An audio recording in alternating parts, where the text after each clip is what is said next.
Class 12 assignment अर्थशास्त्र। तो अर्थशास्त्र का असाइनमेंट करने वाले हैं। 12th क्लास का असाइनमेंट नंबर 5 है। तो जनवरी का असाइनमेंट है।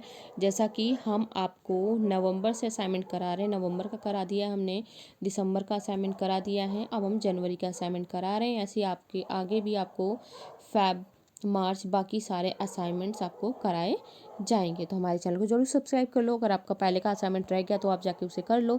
और बाकी 12th क्लास के जितने भी असाइनमेंट हैं, हिंदी, इंग्लिश, भूगोल, राजनीतिक विज्ञान, सारे के सारे चैनल आपके असाइनमेंट अपलोड हैं, तो जाके ज़रूर देखेंगे। ये सारे असाइनमेंट आपके अपलोड हो चुके हैं। पोल साइंस का असाइनमेंट है, इकोनॉमिक्स हम अब करने वाले हैं, तो आप जल्दी चैनल पे जाएं और देखें। तो हम करते हैं। क्वेश्चन नंबर फर्स्ट है, व्यापारिक बैंक साख का निर्माण कैसे करते हैं, उदाहरण सहित स्पष्ट कीजिए। व्यापारिक बैंक द्वारा साख निर्माण। आधुनिक समय में साख निर्माण व्यापारिक बैंकों के आवश्यक कार्य बन गया है। वर्तमान समय व्यापारिक बैंक मुद्रा का केवल लेन देन नहीं करते बल्कि साख का भी निर्माण करते हैं। तो जो इस टाइम व्यापारिक बैंक का कार्य है वो केवल मुद्रा का लेन देन नहीं करते बल्कि वो जो साख है, साख का भी निर्माण उसमें करते हैं। शेयर्स ने एक डेफिनेशन दी थी। शेयर्स के अनुसार बैंक केवल मुद्रा जुटाने वाली संस्था नहीं है। बैंक केवल जो मुद्रा जुटाने वाली संस्था नहीं है बल्कि ये मुद्रा सर्जन करता है। तो ये क्या करते हैं, जैसे हमने 100 रुपये अगर बैंक में डिपॉजिट कराए हैं तो ये क्या करती है, उसमें से 10 रुपये रख के अपने पास 90 रुपये मार्केट में घुमा देती है। उसमें से फिर 10 रुपये किसी ने अगर वापस आते हैं तो उसमें से फिर 80 रुपये वो बाहर मार्केट में दे देती है। तो बैंक इसका काफ़ी कम प्रतिशत ही जो है बैंकों में रखा रहता है, बाकी सारे ये साख निर्माण में लगा देती है। होम के अनुसार है, बैंक की 2 जमाएं होती हैं, प्राथमिक जमा और व्युत्पन्न जमाएं। तो आइए हम देखते हैं। प्राथमिक जमाएं वे जमाएं हैं जो जमाकर्ताओं द्वारा बैंक में वास्तविक मुद्रा के रूप में अर्थात नकदी में जमा की जाती है। यानी कि जो वास्तविक मुद्रा के रूप में, जैसे हम जाते हैं बैंक में पैसे जमा करा दिए। दूसरे शब्दों में, जब कोई खाता धारक बैंक को नकदी देकर अपने खाते में धनराशि जमा कराता है तो बैंक को मिलने वाली ये राशि नकदी बैंक की नगद जमाएं होती हैं। तो आपको इतना क्लियर होगा ये।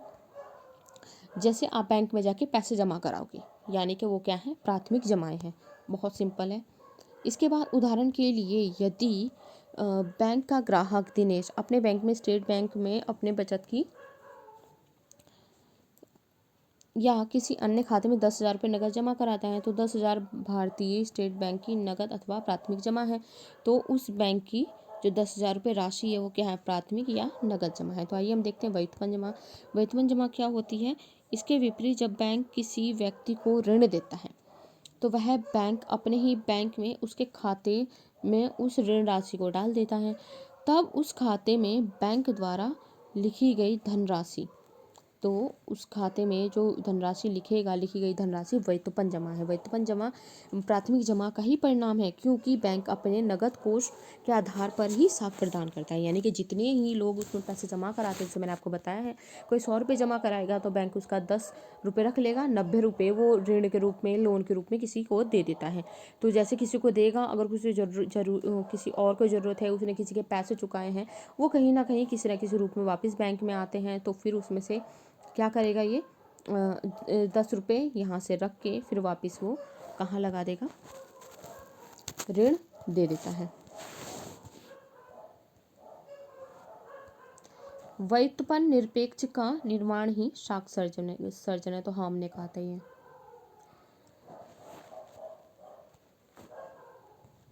आगे है, बैंक जितना अधिक ऋण देता है उतनी ही अधिक साख जमाएं व्युत्पन्न होती है।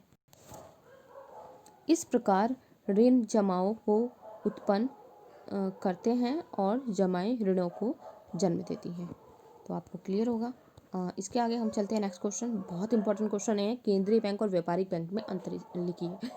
तो बहुत इंपॉर्टेंट क्वेश्चन है, तो इसका हम देख लें। स्वरूप, यह देश का सर्वोच्च बैंक होता है, इसलिए इसका संपूर्ण बैंकिंग व्यवस्था पे नियंत्रण होता है।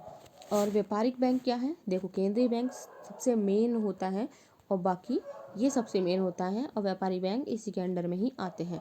तो व्यापारिक बैंक यह संस्था है जो लाभ कमाने के उद्देश्य से मुद्रा और साय में लेन देन करती है। यह केंद्रीय बैंक के आदेशों का क्या करती है, पालन करती है। इसका उद्देश्य क्या है? इसका उद्देश्य लाभ कमाना ना होकर जनहित होता है। लाभ कमाना इसके लिए एक गौण उद्देश्य होता है। ये मेन काम जो करता है केंद्रीय बैंक, जनहित में काम करता है।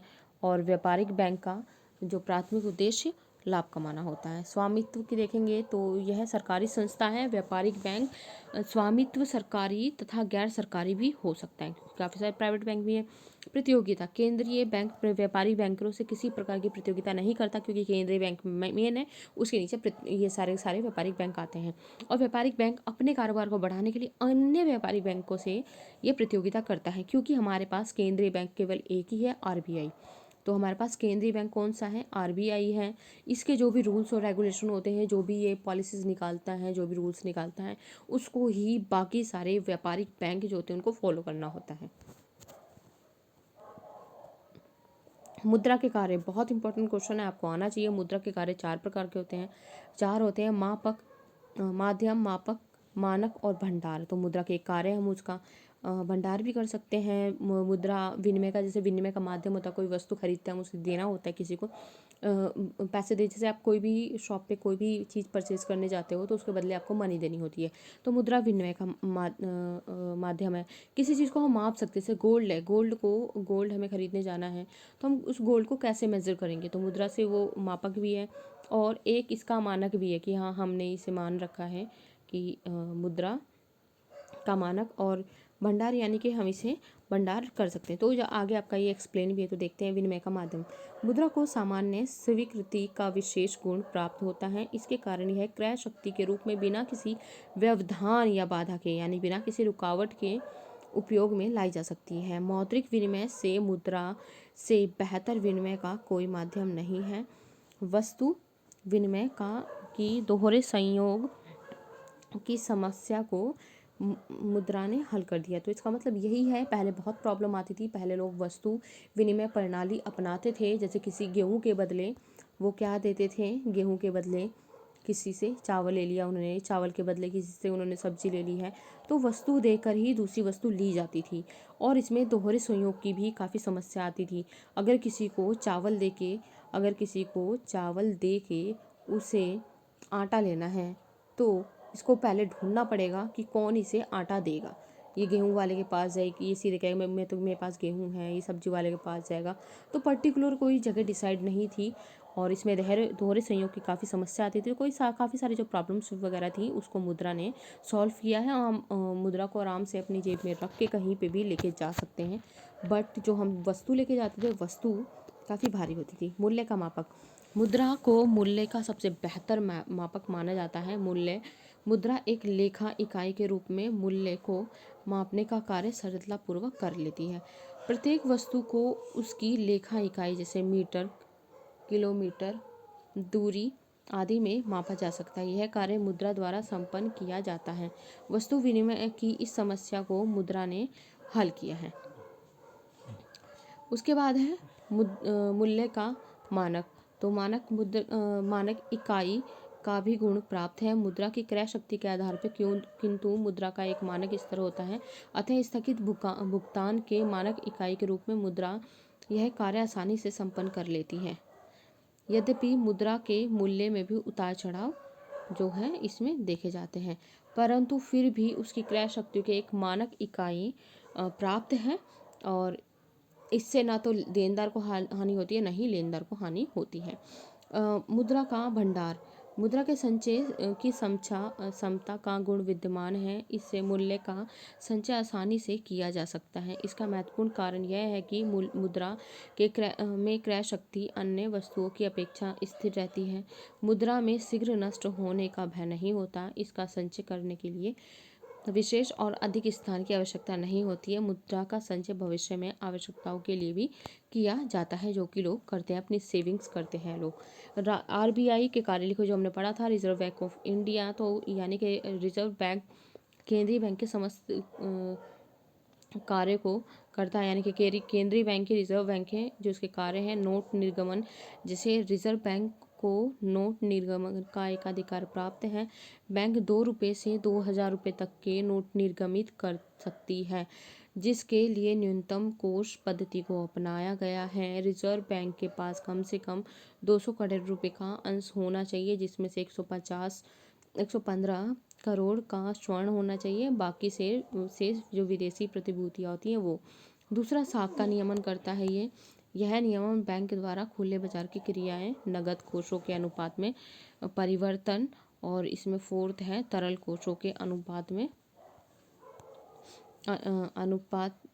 में है। बिल का बाजार और बहुमुखी ब्याज दरें आदि के माध्यम से किया जा सकता है। थर्ड और फोर्थ पॉइंट आपका है। और इसके बाद बैंकों का बैंक कौन है, यही है रिजर्व बैंक है। और समाशोधन कार्य मुंबई, कलकत्ता, चेन्नई, बेंगलोर, नागपुर, पटना, हैदराबाद, नई दिल्ली आदि में समाशोधन गृहों की व्यवस्था रिजर्व बैंक स्वयं करता है एवं अन्य व्यवस्था को भारतीय स्टेट बैंक करता है।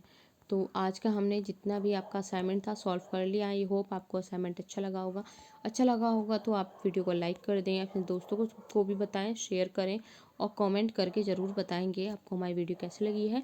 तो 12th क्लास के बाकी सब्जेक्ट के असाइनमेंट अपलोड है, आप जाके ज़रूर से देखेंगे। आपको सारे के सारे असाइनमेंट देखने हैं, और आपका पहले का कोई असाइनमेंट छूट गया तो वो भी आप चैनल पर जाके देख सकते हैं। तो चैनल को सब्सक्राइब करें, लाइक करें, शेयर करें एंड थैंक यू।